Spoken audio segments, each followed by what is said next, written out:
નાના રીંગણા તોડમાં હા મોટા રીંગણા હોય ને એ જ તોડવા. જો હવે આમાં રીંગણા પૂરા થઈ ગયા લાગે. હા જો ખુશી કેટલા રીંગણા થઈ ગયા? તારે માર્કેટે વેચવા જવાના છે.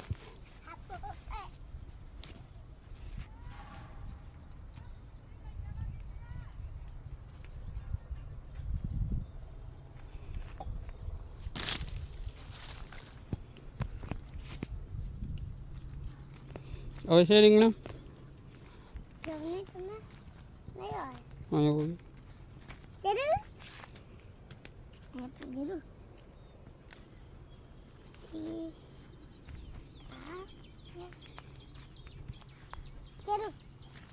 Mari